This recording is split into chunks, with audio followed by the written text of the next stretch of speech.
Germany broadcasting, people of Britain, greetings from the Third Reich. This is the voice you have learned to fear. This is the voice of terror. Again we bring you disaster, crushing, humiliating disaster. It is folly to stand against the mighty wrath of the Fuhrer. Do you need more testimony of his invincible might to bring you to your knees? Very well. Are you ready, operative number 7? This is the voice of terror. A secret airplane factory somewhere in England. Listen, the screams of the dying can still be heard. This is the voice of terror. Are you there, people of Britain, shivering in your cellars? Listen, operative 41. The fuse is lighted. Oil to fuel your navy, to feed your tanks. There it goes up in smoke by the millions of gallons. This is the voice of terror. Do you still believe that there are secrets unknown to the Fuhrer? Listen. Tonight at 7:10, an important diplomat boarded a train at a little station outside Liverpool. Each split second is accounted for. The rails divide. The train hurtles through the air. The diplomat will make no report in London. This is the voice of terror. Englishmen, do you still await your doom in your stupid, stuffy little clubs? It will come, I promise you. Operative 23, the time is now. We strike you on the high seas, as well as on the land. This is the voice of terror. Englishmen, the Fuhrer strikes you now as he pleases. Water pours through your greatest dam, smashing everything before it, even as our invincible armies roll toward their objectives.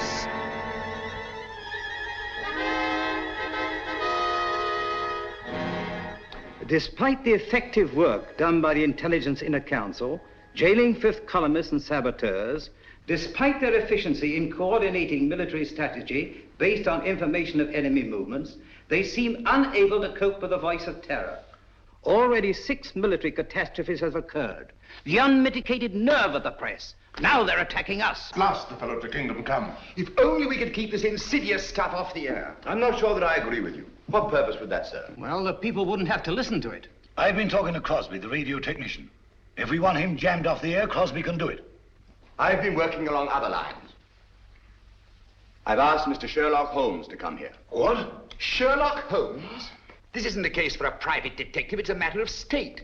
In this emergency, we should take advantage of everyone's peculiar gifts.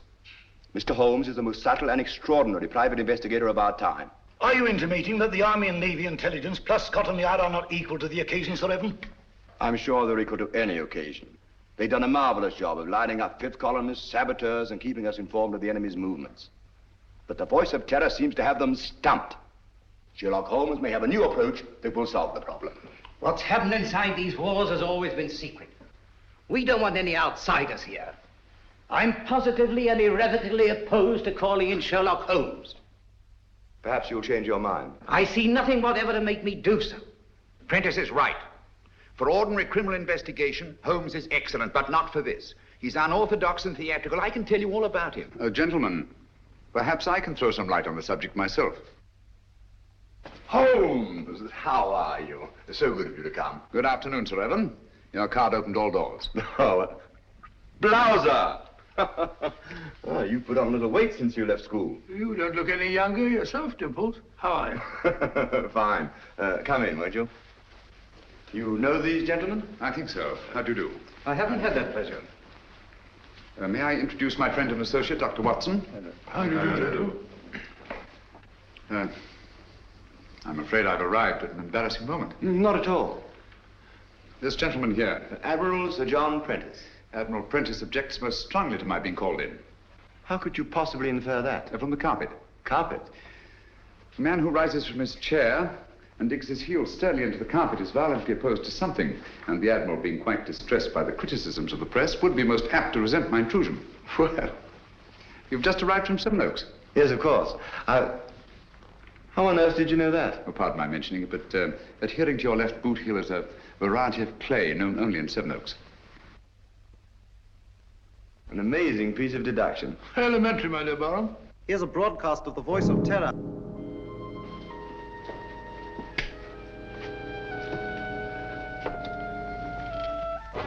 Greetings from the Third Reich. Are you listening, stout fellows across the channel? Are you listening, you little body of incompetent men known as the Inner Council? Today, a new thrill, a new proof of the invincibility of the Fuhrer. Right now, a crack express train laden with British troops and nurses is speeding across England. In just one moment, it will leave the rails forever, crashing twisted metal, the cries of the dying. They can't. Now, They wouldn't dare. It's impossible. They couldn't have got on the to men it. are laughing, joking. That one in the third car reads a letter from home. It is the last letter he will ever receive. The train is rounding a curve. Its whistle is screaming. Farewell, it is saying. Farewell. You have just heard an exact reproduction of the way it sounds, the way it must actually be. The hearts of the German people bleed that innocent men and women have to be killed because your stupid war man... Shaw speaking.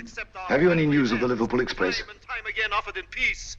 But if your blundering war cabinet cannot see that England is already lost, then it is our sacred German duty to prove it to them over and over and over until they are on their knees, begging, pleading, groveling for the exquisite mercy of our Fuhrer.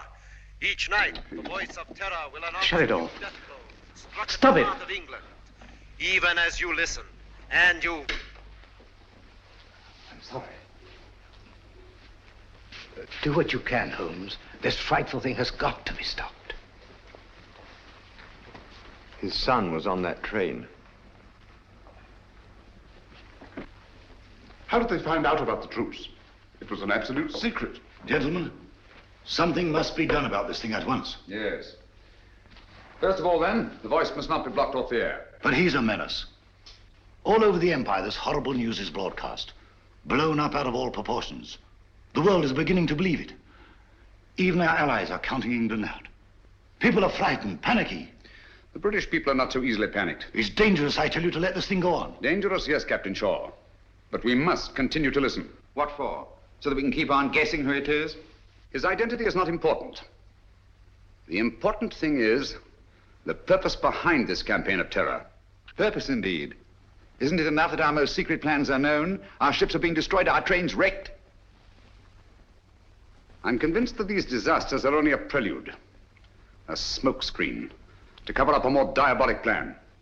And I intend to find out what that plan is. This council and Scotland Yard will give you all the aid you require. Thank you. Gentlemen, my connection with this case must remain absolutely secret. You understand that, of course. Why, certainly. You will let the council know at all times just what you're doing. I shall give you such information as I think wise to disclose in the interests of safety, both the public's and your own. The Inner Council has never shared its secrets with anyone. I demand that you keep us informed of your activities and progress. Come along, Watson. Mr. Holmes, I want to apologize for your rather lukewarm reception here. Oh, thank you, Sir Evan. I'm used to the chilly atmosphere of high places. And of course, you recognize the importance of time. Quite. And results. Mr. Lloyd, I'm quite sure that Mr. Holmes can be trusted not to fail. He never has, you know. Thank you, Watson. The word is seldom. Goodbye, Sir Evan. Goodbye, sir. Goodbye, Barham. Goodbye, Watson. Shall we walk for a bit or take a taxi? I'm afraid we have no choice. Huh? You know, Watson, I have a feeling that when we go out of that door, a girl will be waiting. A girl? What do you mean? A young lady whom neither of us has ever seen before will come forward to greet us. Holmes, now you're pulling my leg again.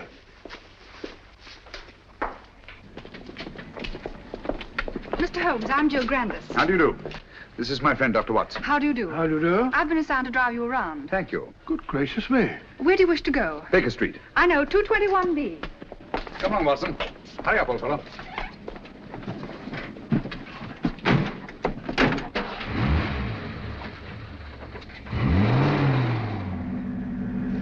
Holmes, the girl waiting. Well, what an extraordinary thing. Elementary, my dear Watson. No, it's an amazing deduction. How on earth did you arrive at it? Barham told me. Huh?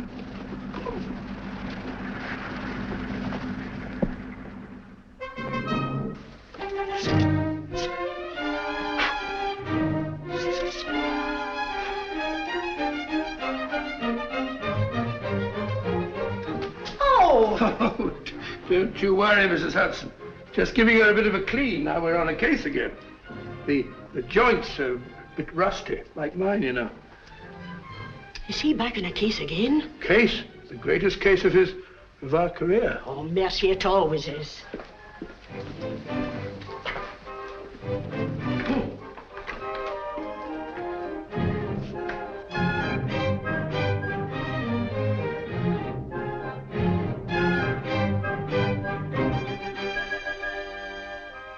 Holmes. I say, Holmes. What? That's right. Well, if you ask me, it's disgraceful. Beethoven's Fifth? Not at all. It's very good. Sir Ronald Headley's conducting very well tonight. I don't mean the concert. No? England's in danger. Heaven knows what frightful disaster's happening, and you sit there calmly listening to the wireless. Music hath charms. Very restful. That's got nothing to do with the whole... Contrary, my dear Watson, it may have a great deal to do with it. Oh, really? I don't see what.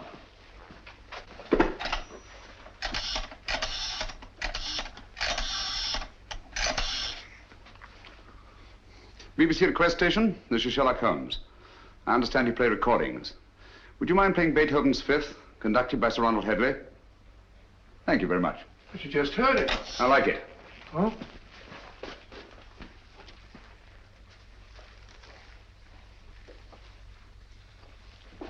We've had a request for the Beethoven Fifth Symphony, played by the London Symphony Orchestra under the direction of Sir Ronald Headley. This is a transcription.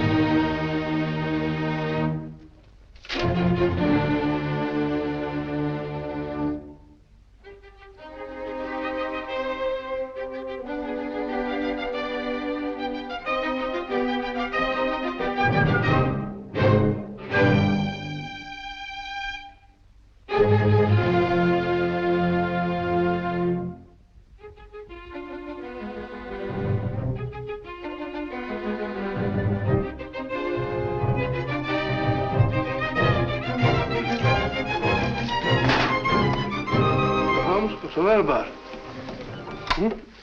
I say, Holmes, I don't think... Shh.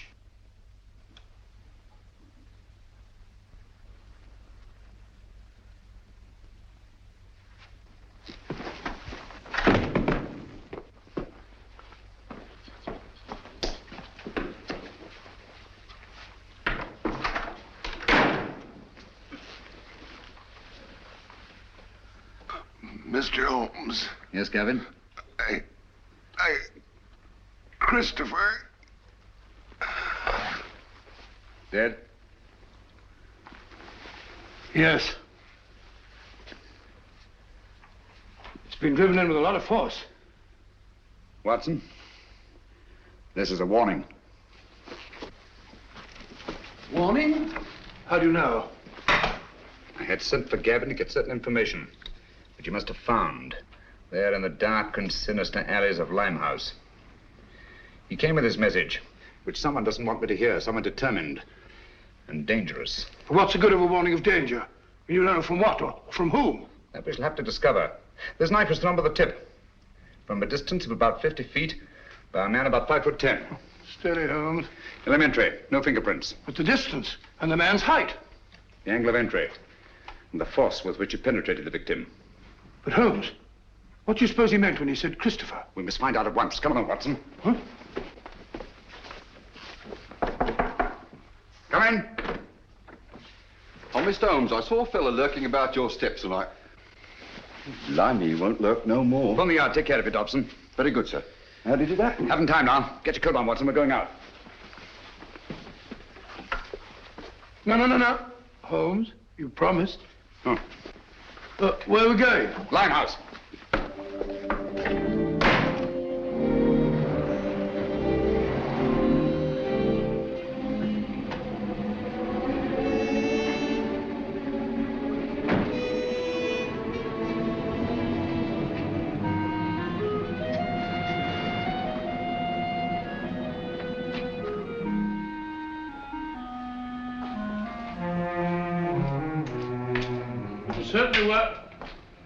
Certainly wise of you to let Miss Grandis go.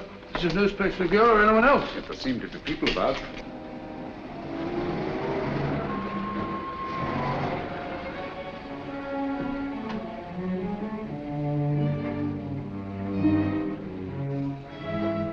Even Miss Grandis. If I'm not mistaken, she's keeping an eye on us. You're Mr. Sherlock Holmes, ain't you? Yes. I wouldn't come down here if I was you. This is Limehouse, and we don't fancy your sort of bloke in these parts. The fellow's absolutely right. Hadn't we better be... Quiet, Watson. This is still a free country. A man may walk where he pleases. And live to regret it. Live, yes. Regret it, I think not. Step back. Come on, Watson. Unfriendly, what? Unspeakably.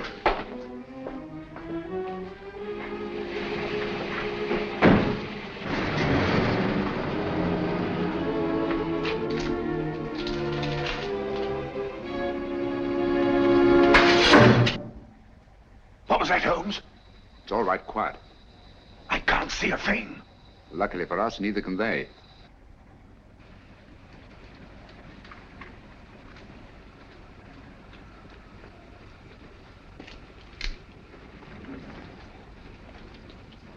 Apparently, the enemy has found out that we joined forces with the government. What makes you think that? This knife, like the knife which killed Gavin, was thrown by a former habitué of the docks of Hamburg. It's a German knife. The knife throwers of Hamburg are extremely expert. Mr. Holmes, can't we come back in the daytime? Certainly not. I don't think we're safe. No one in the world is safe now, Watson. Least of all us.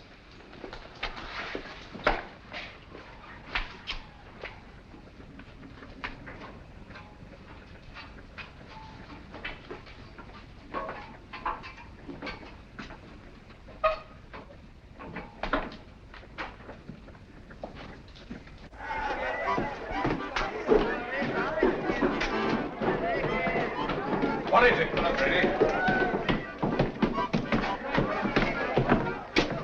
Don't tell me that you don't recognize me. Mr. Sherlock Holmes. I got a specially ugly lot here I'll tonight. take my chances. I can't keep you up, Mr. Holmes, but...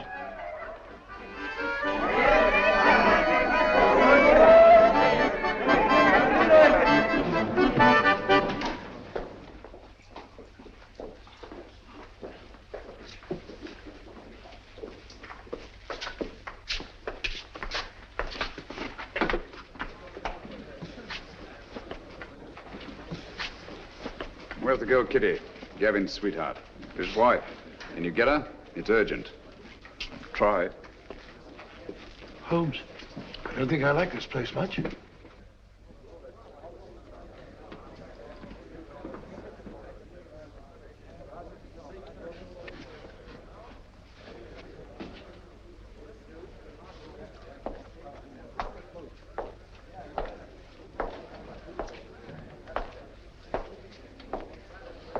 Well, just sit here if you don't mind.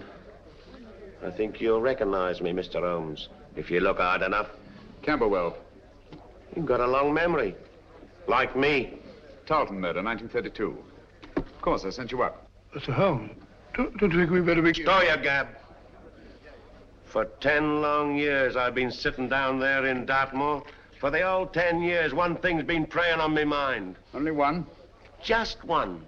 Someday I'll be getting out of here, I kept saying to myself. And when I do, someday I'm going to come face to face with Mr. Sherlock Holmes. Now you are. And now I am. Just who was it told you it was me who slit the throat of that swine Tarleton? I want an answer. You told me.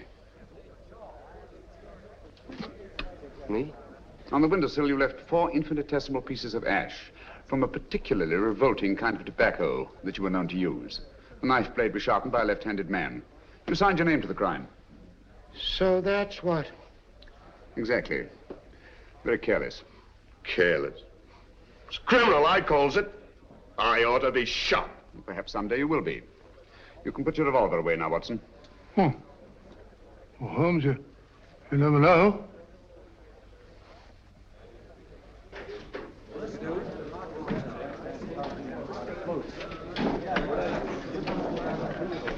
Where's Gavin? Sit down, Kitty. Where is he? You've got him into trouble. What have you done to him? Take it easy, Kitty. Gavin's dead. Dead? Oh, it ain't possible. Well, I was with him only 2 hours ago. You're trying to frighten me. No, I'm not, Kitty. It's you. You killed him. I warned him to stay away from you. I knew you'd do him in. I had nothing to do with it, Kitty. Well, who did then? Who did? He was knifed on my doorstep.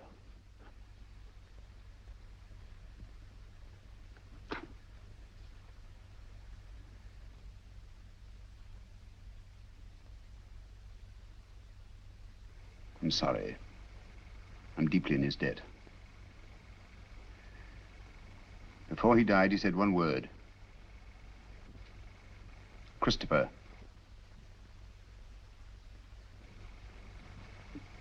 You know what it means? I've got to know. What's that to me? You want to avenge Gavin's death, don't you? I don't want nothing to do with it. Nor with you. I never had any dealings with the police, and I won't start now. I'm not asking this for myself. Our country, England, is at stake. Gavin was killed not by his own enemies, nor even mine, but by the enemies of England. So that's it. Yes, Kitty. The Nazis killed him. Help me to find out what Christopher means, and I promise the man who murdered Gavin shall pay for it. Think, Kitty. The cutthroats of the world menace us all. You can help stop this savagery. Yes, you, Kitty. It would take the police weeks, months perhaps, to find out a certain piece of information we must have. That's not so with you and your friends. You know every nook and corner of London. Get them to help us. We need their help. Your friends will become an army. Do you understand? Secret, invisible, and mighty. And you will be at their head, Kitty. You will be their leader.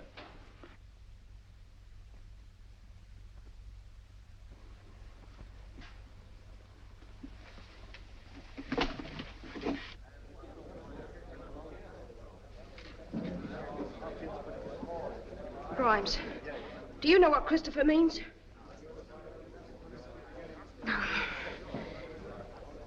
Dugan, do you know? Dugan, listen to me. I ain't got no time to listen to you, girlie. But you gotta listen. Someone killed Gavin. I don't know who, but you gotta help me find out. All right, don't help me then. Cut your own throats, that's what you're doing. Help me or help the Nazis. Sure, the Nazis killed Gavin. They might be your friends protecting them the way you are. Don't you know that all the crimes they commit are being blamed on you? Well, they are, and I hope you're hanged for them. You can have it. As for me, I'm British, and I'm proud of it.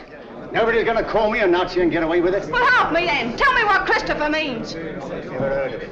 Well, don't anybody know? It's gotta mean something. Speak up if you know what it is. Let's have it. Don't mean a thing to me. You're gonna creep in the corners all your life? Are you gonna sneak away at the very sight of a man like this and show him what cowards you are? What are you afraid of? I'm not asking this for myself. England's at stake. You're England as much as anyone else's. Got no time to think about whose side we're on. There's only one side, England. No matter how high or how low we are. You, and you. We're all on the same team. We've all got the same goal. Victory! Now, what do you want to know? Spread out all over London. But find out what Christopher means. We'll find out. No fear about that. Thank you, Kitty. Well done, my dear. Shaw speaking. Yes, Miss Grandis. That checks with my report. No, Miss Grandis. Sir Evan hasn't arrived yet. Yes, thank you. Miss Grandis reports that Holmes spent some time at the Air Ministry today. That checks with my information. Last night a murder and a session in Limehouse. I wonder what the fellow... He's here now. I don't think I need to report on my activities, gentlemen. You must be fairly well informed. We have our methods, Holmes. It only remains for you to show what's been accomplished. All in good time, Mr. Lloyd. Good evening, gentlemen. Good evening, Sir Evan. What's the matter? You look pale. Oh, it's nothing. Barham, your hand. Let's have a look at it, Barham. Oh, it's really nothing. Just an accident. What sort of an accident? Some fella took a shot at me, just as I was leaving the house. Took a shot at you? It's only a scratch. Ugly thing to happen. Have you any idea who it was? No, I haven't. He popped up out of the bushes, just as I was getting into my car. Fired once, then disappeared. What do you make of it, Watson? Bullet wound. Congratulations. This is a matter for the police. Oh, no, please. I can never identify him. Let's forget it. Captain Shaw.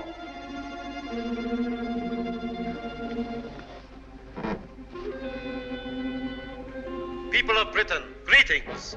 Is it shock you need? Very well. We Nazis can produce them till Britain's proud head is in the dust where it belongs. People of London, look out of your windows. You will see your promised disaster written across the skies.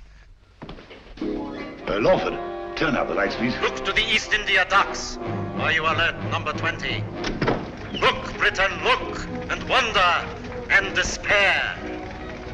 We Nazis keep our promises. There's a terrible fire in East End. Concentration of men and supplies. American bombers, tanks, gone. Destroyed utterly. The flames are mounting, higher and higher and higher. Now the glare must be visible even to the short-sighted leaders of your bewildered government. Mark well the towering fires. They consume your new planes from America, your meager store of tanks, your puny munitions, and your food. Planes that were your only defense against our all-powerful Luftwaffe.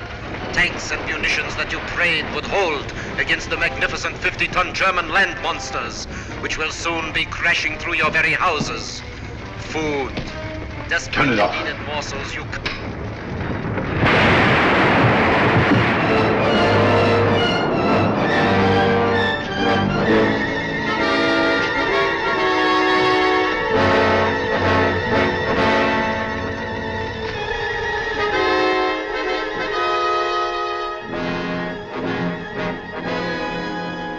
Gentlemen, this is really a terrible setback. How do they find out our secrets? It's horrible, the way it's timed, the precision of it. It's not so precise. Almost precise. What do you mean? I should call it exact. No. The fires actually broke out sometime before the voice called to his operative in London. Sure, that's true. And last time, the train disaster. Captain Shaw was on the telephone immediately, and Scotland Yard knew all about it. The derailment must have occurred at least 10 minutes earlier. That's certainly possible. Even so. What of it? No mystery, nothing supernatural, just split-second planning, that's all. Days, perhaps weeks in advance. Very well figured out, Holmes. It gets us a step forward. Now, gentlemen, let's take a step even further. I have charted here the tonal differences between actual and transcribed broadcasts. Using this test, I'm convinced that the voice of terror is undoubtedly recorded and played from a record. What does that prove? It proves that the voice of terror, the man himself, is not in Germany. He's here, in England. Oh, that's impossible. What are you telling us, Holmes? It can't be. Our technicians insist the broadcast originated in Zeisberg. And so they do, from recordings flown to Zeisberg. It's impossible, Holmes. You can't expect anyone to believe that. It can't be done. Thanks to the Royal Air Force, I have some rather curious information. At irregular intervals, 6 Nazi bombing planes come over and drop their deadly cargoes on non-military objectives. A meadow or a sheepfold. That's nonsense. The Nazis aren't fools. They don't waste ammunition. Of course not. Then what's the purpose? To divert attention from the fact that a single plane breaks formation each time and disappears. But why?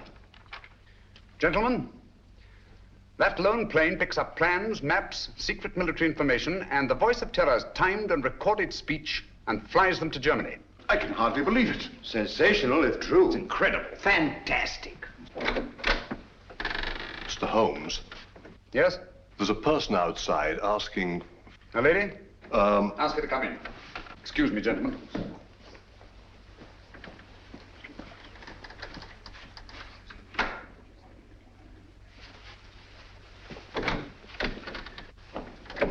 Gentlemen, I must leave at once. Where are you going? That must remain a secret, even from this council. I object to this, Mr. Holmes.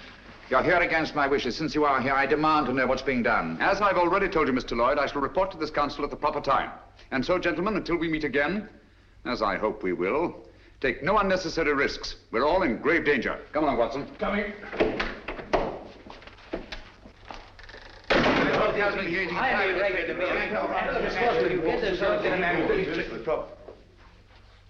Stay.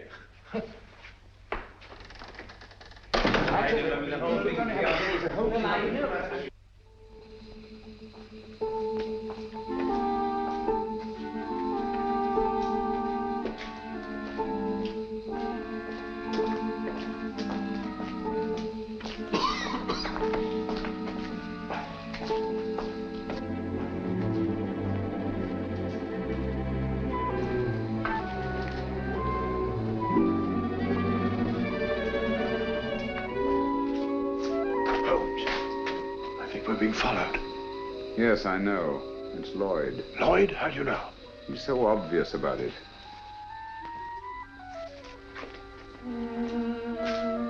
Good evening, Mr. Lloyd. You going our way?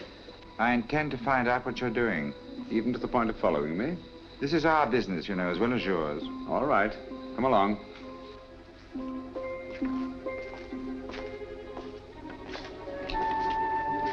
This is the place. Seems deserted. It's been deserted for years. Not very securely locked. Fortunate, isn't it?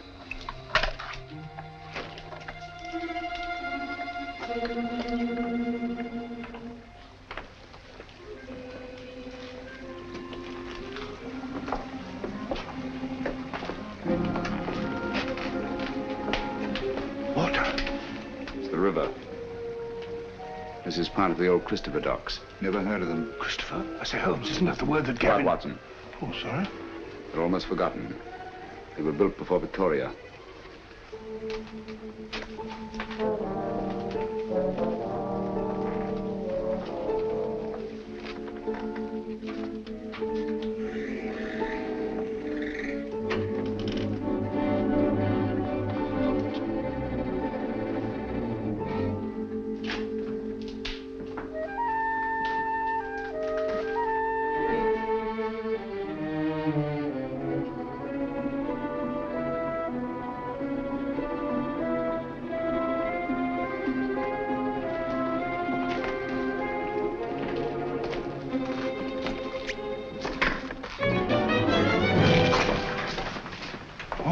Red.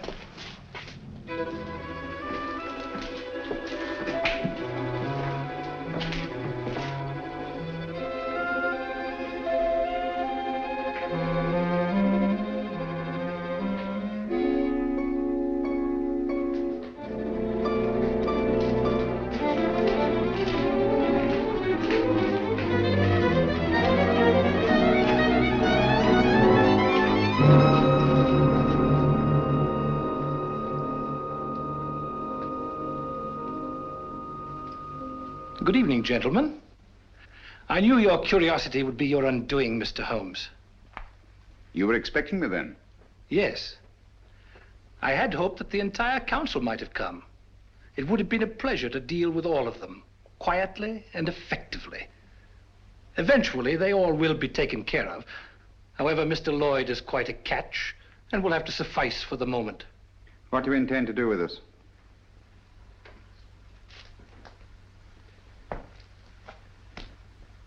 Were it not that time is so pressing, we might first put you on trial. On trial for what? Crimes against the Third Reich. Misguided efforts to wreck our inevitable victory. Mr. Lloyd, your super British patriotism, your blundering but sometimes effective intelligence efforts are well known.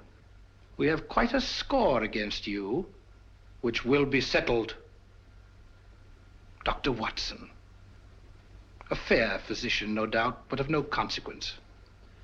To our stupid British minds, every life is of consequence. A quaint notion of an even quainter nation. We are not like that. We know that only the powerful are worthy of respect. Let our record speak for us. Your record speaks. It's brilliant. Thank you. A brilliant record of rapacity, cruelty, torture, deceit, and murder. Murder?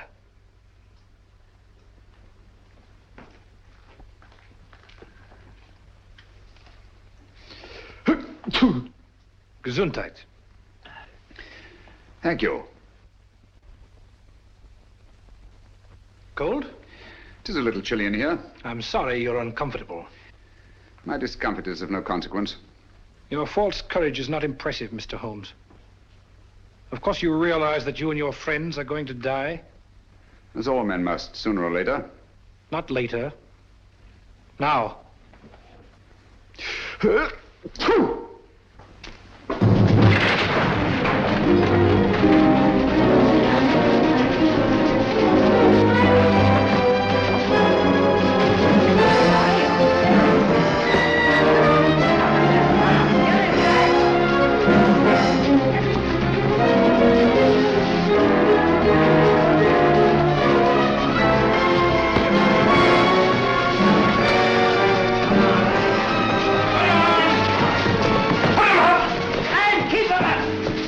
work, boys. It's a pleasure, sir. All right, then. Line them up there against the wall. Come on, get back again.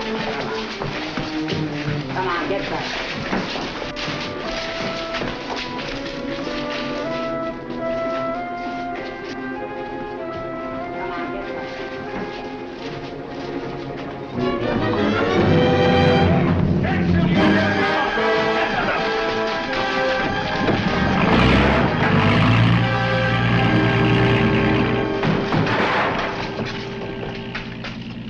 He got away. Oh, most unfortunate. I blame myself severely. I should think you might, Holmes. If you hadn't been so stupidly mysterious, allowed Scotland Yard to give you adequate protection, the man would never have escaped. No, he never would. Most regrettable. But Gesundheit.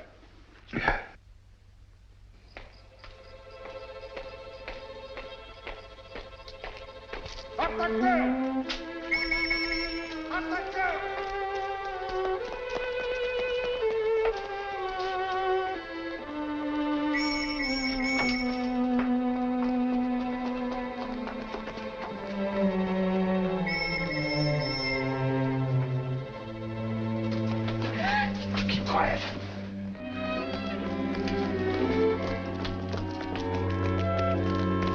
Hands off, you fool! Do you want to bring the whole force in here?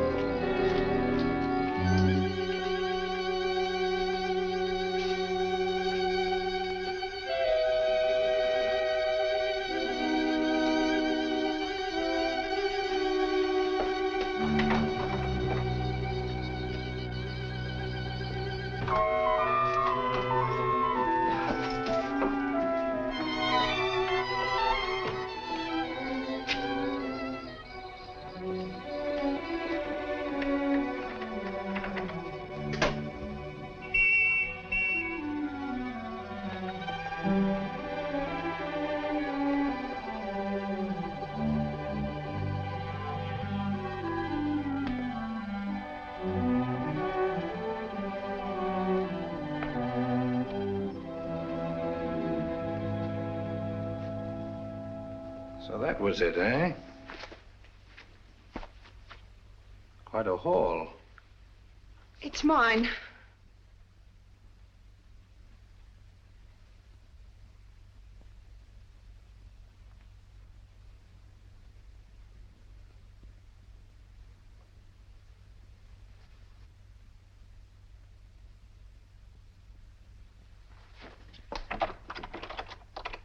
Go ahead. Your friends, the police, are undoubtedly still out there.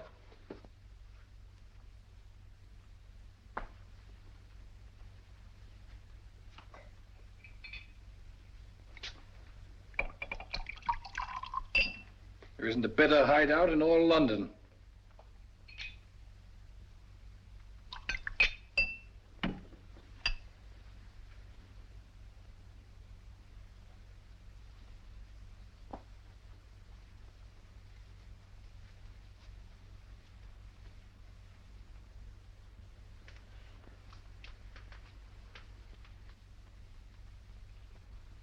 This will quiet your nerves.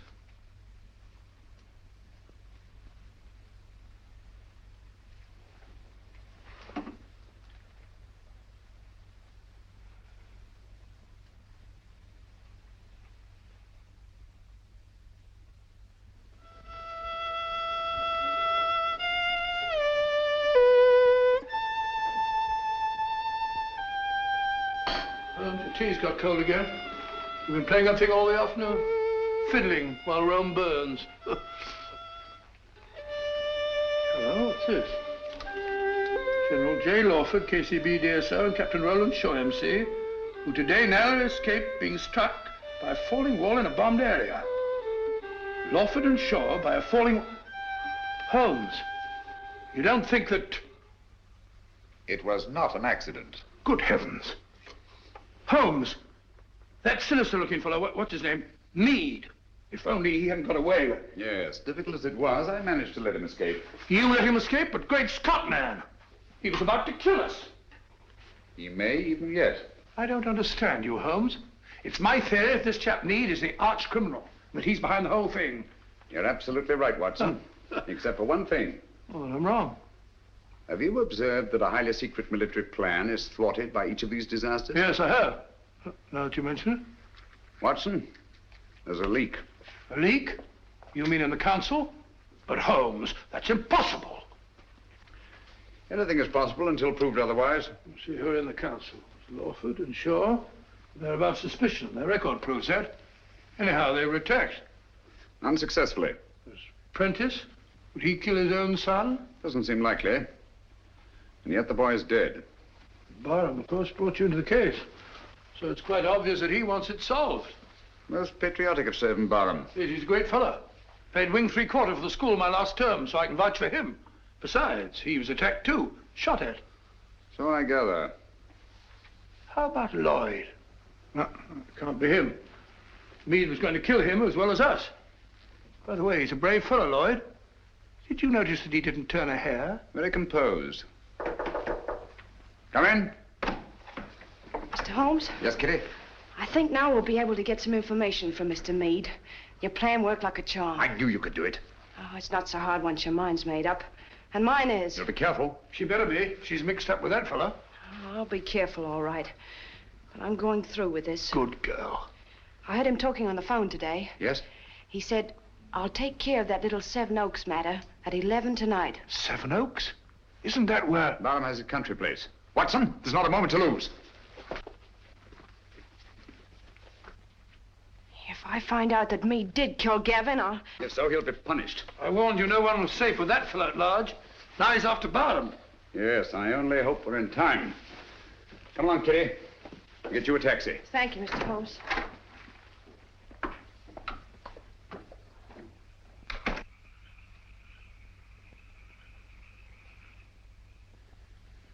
You think you ought to go it alone, sir? Worrying about that escaped German agent, huh? He threatens to kill the entire council, sir. Come, Smithson. Took bigger chances than this in the trenches. Have you forgotten? I know, sir, but we were younger then. And there were no such thing as Nazis. I'm ready for him. I understand, sir.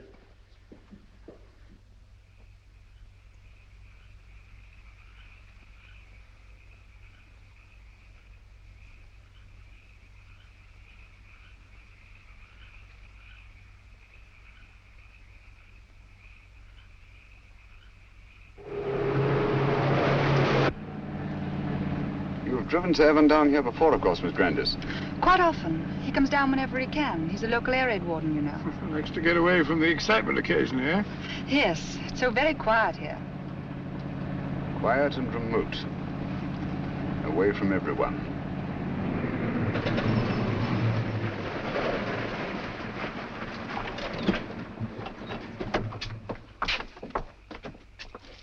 Yes? Oh, Miss Jill. It's all right, Smithson. Where's Sir Evan? On his rounds, miss. Which way? Down that lane of trees, sir. I'll go. You stay here. You too, Watson.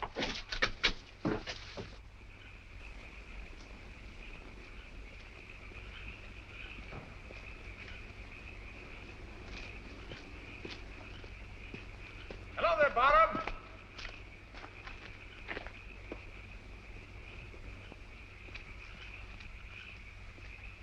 Holmes, what on earth are you doing out here? I've been worried about you. Yes? That fellow Meade appears to be in the neighborhood. Do you mind if I go along with you? I feel better about it. Not at all. I'd appreciate the company. You know, it gets quite lonesome, especially on a night like this. By the way, do you feel you're getting any nearer a solution of this terrible business? Yes, the end is in sight. Really? Well, would you mind telling me? Listen. Air raid sirens. Yes. Coming our way. Yes. Yet I don't seem to hear any planes. Wait a minute. I can. Look. There's one. She's coming right over.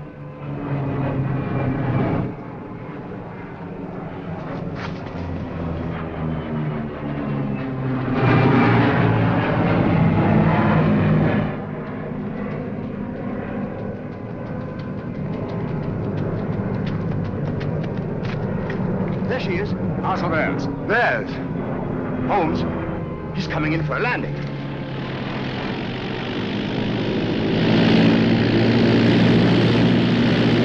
The swine. That's a pickup plane. The voice must be here, close by. Then we've got him. Barham! Be careful!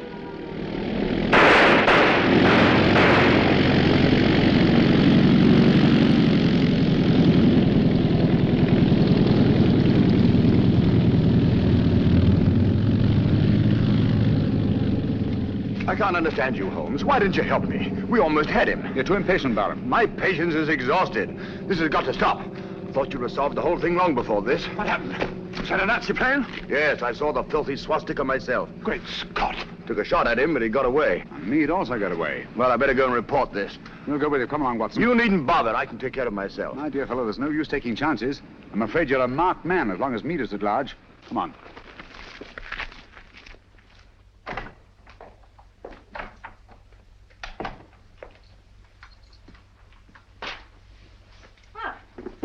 You're a fine one, leaving me alone half the night. Do you think I like it? I want to go out and have some fun. Don't bother me. Said you were going to let me work with you. Someday you'll come back and I won't be here. Where would you go? What's my business? Maybe you'll be waiting here next time and I won't come back. Don't talk like that. I'm sorry, Kitty. You seem sort of different lately. Anything the matter? Maybe the next time you see me, I'll be in a position of authority, of power. No longer hiding in the dark. Giving the orders, not taking them. What do you say to that? You're drunk. Drunk? Yes. When I was a boy, I dreamed a dream. I was dressed in armor, shining blue-gray armor. I rode on a horse through the streets where the people cheered, hailing me. I rode over the bodies of underlings prostrated before me. Their blood ran out along the gutters like a river.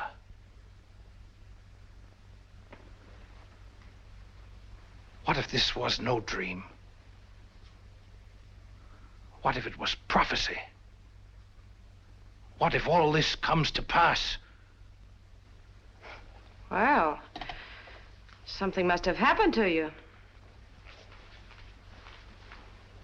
Yes, Kitty. Something that you're going to share with me. Get your coat. Hurry.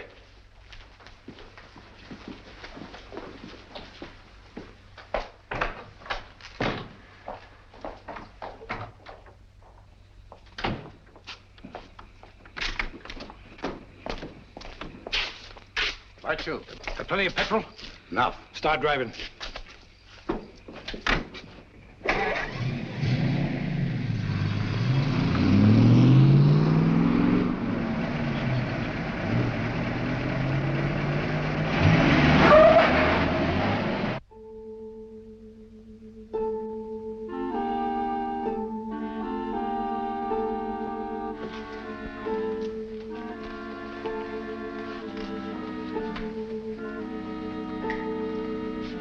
Where's Holmes? He'll be here, I'm sure. It's starting now. Here he is. You're almost late. I had to go to Downing Street. Good evening, ladies and gentlemen. Your favorite broadcaster, the voice of terror, coming to you from Zeisburg. Tonight I have something special for you. Where are you weakest, you weakening people of Britain? Consider well. Is it lack of food? Is it your stodgy leadership? Faulty ammunition? Scarcity of shipping?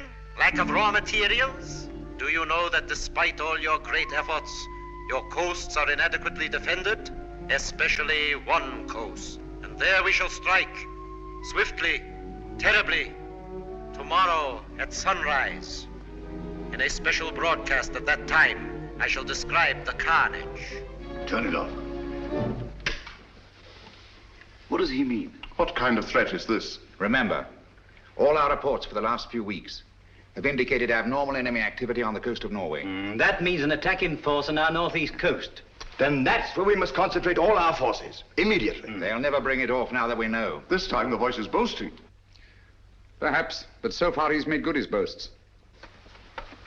What have you done to stop it? Shilly-shallying about while these crimes continue? This is the last straw. We must prevent this all-out attack at any cost. Sir Evan's right. All our available resources must be rushed to meet it. Withdraw material from elsewhere? If need be, yes. This calls for action, and lots of it. There's something curious about this broadcast. He said tomorrow. Always before, it was now. I wonder what it means. There's no time for wonder at this point. Mr. Holmes, your methods have got us nowhere. The situation demanded action and got none. Mr. Lloyd, I think I know when action should be taken. Nevertheless, we take charge now. This is a crisis you can't hope to deal with. A man to see you, Mr. Holmes. Bring him in. Yes, sir. Mr. Holmes, sir. Last night I trailed Kitty and the fellow Meade. Yes? They went to a place near a bomb village on the coast, sir. North? No, sir. South. South? Why didn't you come sooner? Motor trouble, sir. Just got back. All right, it can't be helped. Stand by until we need you. So, it's on the southern coast the drama's to be played. The fox is out of his hole at last.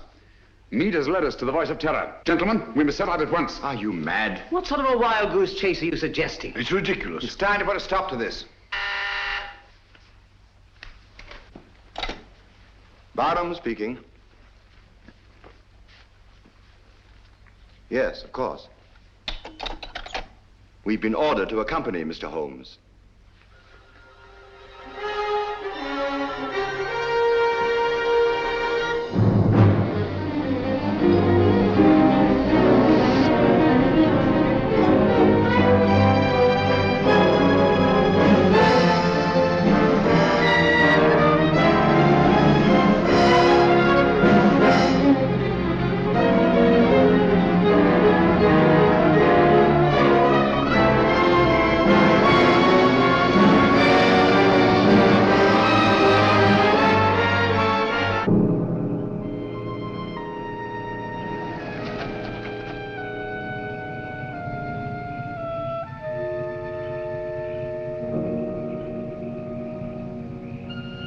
Major Harrison, Mr. Sherlock Holmes. Good evening, sir. All the arrangements have been made. Splendid. And that church up there? Yes, sir. All right. Let's go, gentlemen.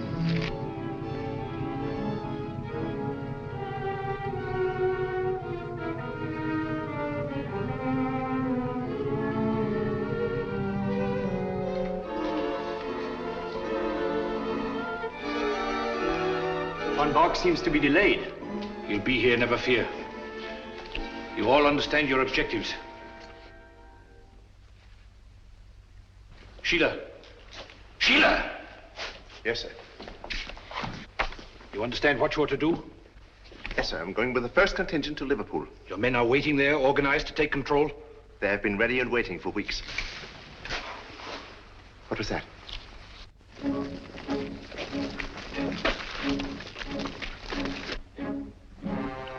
When the world is changing, it is natural to be on edge. Merely owls, or perhaps wood rats. No, it sounded like... Sheila. Yes, sir. Wall. City of Croydon and Croydon Airport. All is prepared. You go. Birmingham, where I used to slave in the factories, but not anymore. The day has come at last.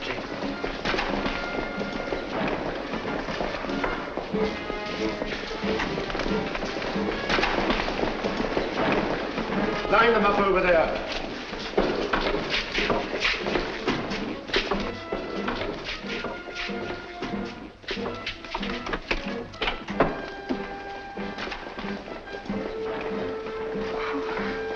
Mr. Holmes. Oh, I was afraid you'd be too late. I'm glad you're safe, Kitty. Come along, sit down.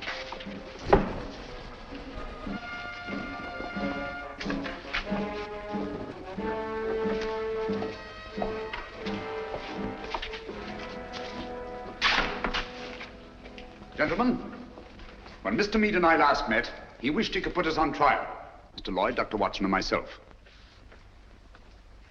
Now, Meade, you are on trial. First, let me tell you why you have met here.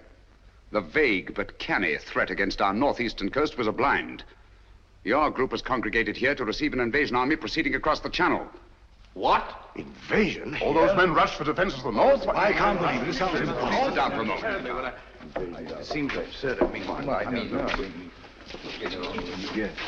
At the head of this mighty force, the picked and chosen, The faithful were to proceed to various centers of our country and take up positions of authority. And we shall, do you understand that? Unfortunately for you, that is not to be. We're held, yes. But the invasion will proceed without us. What else is there doing? Why we are helpless here? Please be patient. You called me in on this case to identify and to silence the voice of terror and to circumvent the unknown plan behind it. That undertaking is still in progress. But we are rapidly drawing to a conclusion. Gentlemen, the voice of terror is here with you in this church. What? Are you referring to Meade? Why, who is it? Meade was my one sure connection with the voice of terror. At the warehouse, I allowed him to escape and assigned Kitty here to trail him. When I learned through Kitty's abduction that Meade had come down here to meet with a group of men, I asked myself why. Why a deserted fishing village on the Channel when Scotland was to be the next scene of disaster? And why was it necessary to withdraw great stores of ordnance and material for the protection of Scotland? It was a ruse, gentlemen, to leave this coast unprotected. A ruse devised by the voice of terror. I knew quite early, of course, that the voice was a member of your august body. You dare to insinuate that one of us... If this is meant to be humor, it's very ill-timed. German agents knew I was on the case the very night I was called in. How did they know this secret? One of your counsel informed them. There were attempts made on the lives of all of us. But the attempt made on the life of one of your members was entirely unsubstantiated, resting on his word alone. One member whom I went to the country ostensibly to protect, actually to surprise. This member fired on the Nazi pickup plane, not in rage as he pretended, but to warn and frighten it away. That was very clever of you, Sir Evan. Sir Evan? I can't believe it. Sir Evan couldn't be implicated in a thing like this. What's Sir Evan got to say? Let me congratulate you, Mr. Holmes. You admit this outrageous accusation? There's been treason before, but this is beyond belief. Treason is not involved. Sir Evan Barham is not Sir Evan Barham. What are you talking about? In March 1918, Lieutenant Evan Barham was a prisoner in a German prison camp. There, his amazing resemblance to a certain Heinrich von Bork, a brilliant young member of the German Secret Service, sealed young Barham's fate. One morning, he was taken out and shot, murdered in cold blood. Then this man is Heinrich von Bork, who has been masquerading in Barham's place for the past 24 years. You see, gentlemen, the Germans plan well in advance. It's incredible. How could a thing like this happen? Barham had no immediate family. The details of his private life were avidly studied by von Bork, who was 3 years at Oxford and had a perfect knowledge of the English language and English habits. So, with possibly the help of a little plastic surgery, not forgetting the considerable resemblance to Barham in the first place, the deception was carried through. Very clever, Mr. Holmes. I must say, Holmes, this is positively amazing. What made you first suspect Barham? The real Sir Evan Barham carried a scar from childhood. This one is about 20 years old.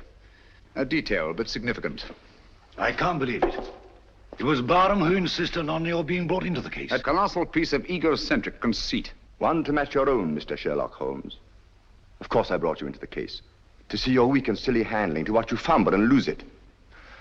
Are you too stupid to realize that this group is but a small part of our organization? We have men stationed all over England, ready to take command. They never will. They were all taken exactly at dawn, just as you were. So now we are trapped, huh? No, gentlemen. It is you who are trapped. Listen. Even now our Messerschmitts are roaring overhead, the vanguard of the invasion. Why are they not routed? Where are our boasted anti-aircraft guns? They are silent. Our little ruse was entirely successful. The coast has been stripped of its defenses. Preserve your vaunted British vanity as best you may in this your hour of most humiliating defeat. You have not captured us, my friend. We have annihilated you. Do you really think us so blind that we would strip this coast of defenses because of a voice on a phonograph record? The Council was deliberately misinformed about moving the defense forces. You are trying to save your face. Look, if you think I'm lying. Those are not Messerschmitts. They're Spitfires and Hurricanes.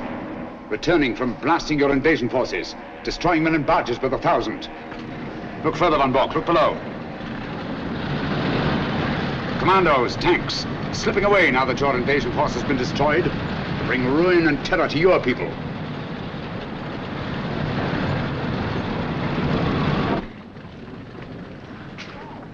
I wonder if there's anything on the wireless about this.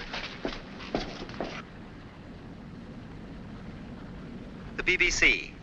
We are frightfully sorry to announce that a special broadcast of the Voice of Terror will have to be delayed indefinitely. A threat against our northern coasts, made only as a blind to cover the enemy's invasion plans, has not been fulfilled. Instead, our victorious planes have blasted invasion bases on the continent, destroying enormous stores of materiel and troops.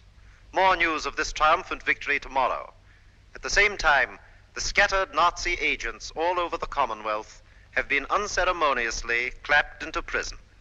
That is all.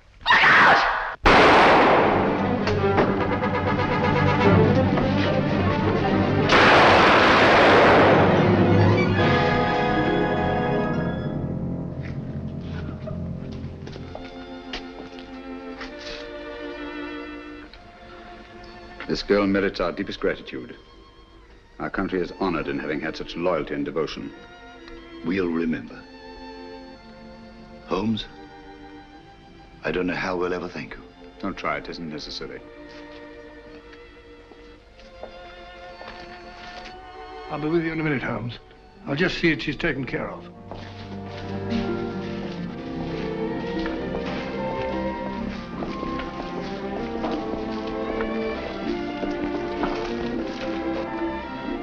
I always did think that chap was an imposter.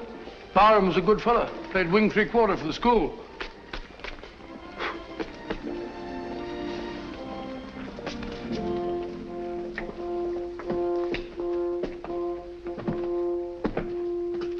What a lovely morning, Holmes. There's an east wind coming, Watson. No, I don't think so. Looks like another warm day. Good old Watson. The one fixed point in a changing age. There's an east wind coming all the same. Such a wind has never blew on England yet. It will be cold and bitter, Watson. And a good many of us may wither before its blast. But it's God's own wind nonetheless. And a greener, better, stronger land will lie in the sunshine when the storm is cleared.